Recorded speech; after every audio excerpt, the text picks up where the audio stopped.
fecha. Franco Machiavelli, responsable de análisis de Admirals en España. Franco, muy buenos días. ¿Qué tal, José Antonio? Muy buenos días. ¿Cómo veis la fotografía después de ver hoy también que el Sabadell con esos resultados está completamente disparado aquí en el mercado nacional? Exactamente. De hecho, en términos generales, dejadme que comparta pantalla un segundito. En términos generales, podríamos decir, de hecho, si hacemos la comparativa, fíjate, José Antonio, Eurostoxx 50, que hemos seleccionado en términos ya muy generales, mira la subida del Eurostoxx, habiendo recuperado incluso hasta gran parte de la caída del año 2022. Ahora mira Estados Unidos. ¿No? Es donde ahí está a lo mejor el foco, donde todo el mundo está hablando, rompe la directriz, sí, no. Poníamos también en la última vez pues esa media móvil que también estaba ahí debatiéndose en ese gráfico diario de Estados Unidos, que la rompe, que sí, que no, que Tesla presenta buenos resultados. Bueno, en términos generales, si nos vamos a Europa primero, antes de hablar de Estados Unidos, correcto, Sabadell, fíjate la subida que viene teniendo, ese payout que comentaba también en este caso vuestra compañera Eva, efectivamente, lo viene haciendo bastante bien, podría recuperar, hay algo de optimismo, pero hay que mirar un poquito la carta en general y mira la carta que tenemos en términos generales. Entonces, esto...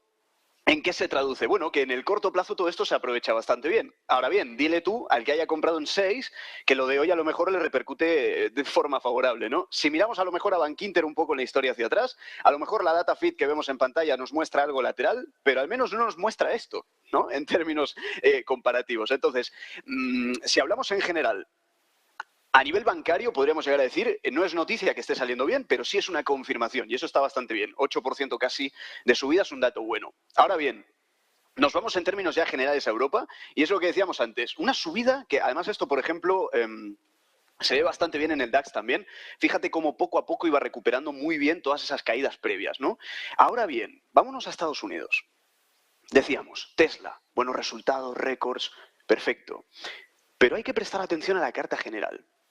Anteriormente, cuando hablamos de earnings, decíamos 70-80% de las empresas vienen presentando resultados de forma positiva. Ahora ha cambiado.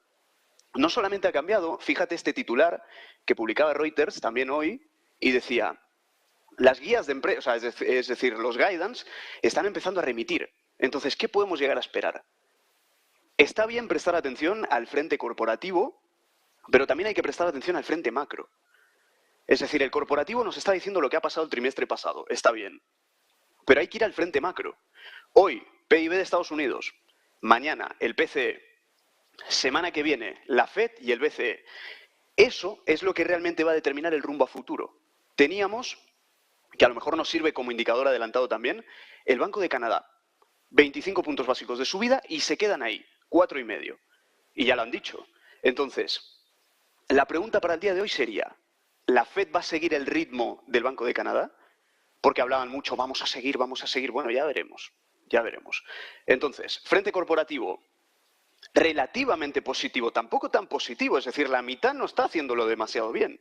¿Vale? Entonces, y eso representa el trimestre pasado. Hay que mirar a futuro, aunque está bien igualmente mirar lo que ha ocurrido de forma inmediata, porque se valora un poco en términos de política monetaria, cómo están funcionando las empresas. O sea, está muy bien. Pero el frente macro es todavía más importante porque lo tenemos ya. Lo tenemos hoy. PIB de Estados Unidos. Mañana el PCE. Semana que viene bancos centrales. Cuidado con eso. Eso es lo que realmente va a determinar si el SP te rompe la media móvil, si sí, si no, y todo lo que tú quieras. Entonces, vigilemos 4.100 más que el 4.000. Porque...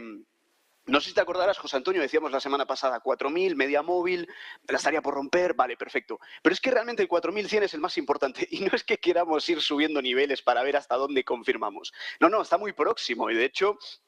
fue justamente el nivel más alto antes de provocar esa rotura de mínimos en temporalidades más bajas, ¿vale? Y algo que señalábamos también con Marta, que nos gustaría señalar también hoy contigo, José Antonio, lo hablábamos con ella, creo que esta misma semana, de hecho, y hablábamos del Nasdaq, ¿no? Decíamos, el tecnológico llama la atención porque, claro, está haciendo unos mínimos que en un principio son relativamente iguales, si prestamos un poquito de atención justamente a lo que estamos señalando aquí. Y entonces es ahí donde todo el mundo te dirá, vale, entonces a la rotura de toda la línea... Además, los técnicos se ponen como locos con el gráfico a veces y siempre lo hemos dicho. Primero la macro, el sentimiento de mercado, el fondo de mercado y luego le pones el técnico y además el técnico lo pones en último lugar. Siempre lo hemos dicho. Entonces...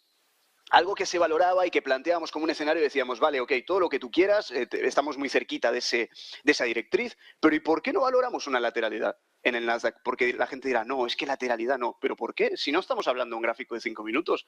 José Antonio, esto es un gráfico diario y la subida del suelo al techo es del 14. Entonces, ¿por qué no iba a estar lateral?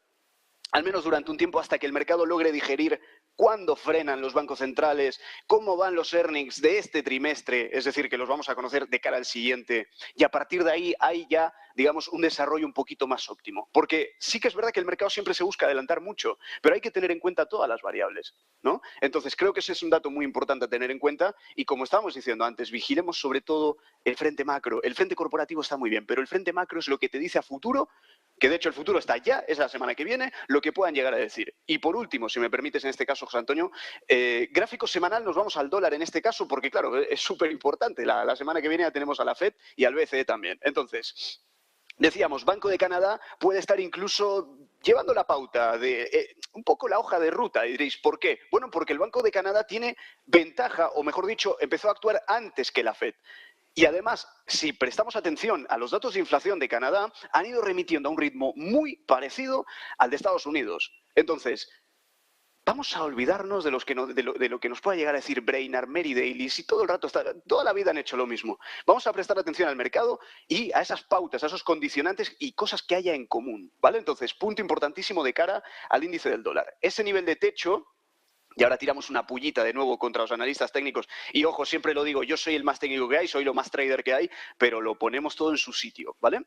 Nivel de suelo, lo que antes era techo, ahora es suelo, clásica pauta de análisis técnico. Y fíjate, José Antonio, prestamos atención a los últimos mínimos crecientes y ahí es donde salen todos. Uy, confluencia de suelos, pues a partir de ahora nos vamos al cielo. ¿Pero qué cielo? ¿Pero qué soporte? ¿Pero qué confluencia? Si en teoría está remitiendo ya, y si hacen una pausa en el ritmo de subida de tipos, el dólar puede seguir descendiendo un poco más y que entre justamente a rangos anteriores que estaban comprendidos entre los 90 y entre los 100. O sea que esa pauta de análisis técnico tan mágica, esa mezcla de suelos, vamos a ponerla en último lugar porque es donde realmente va.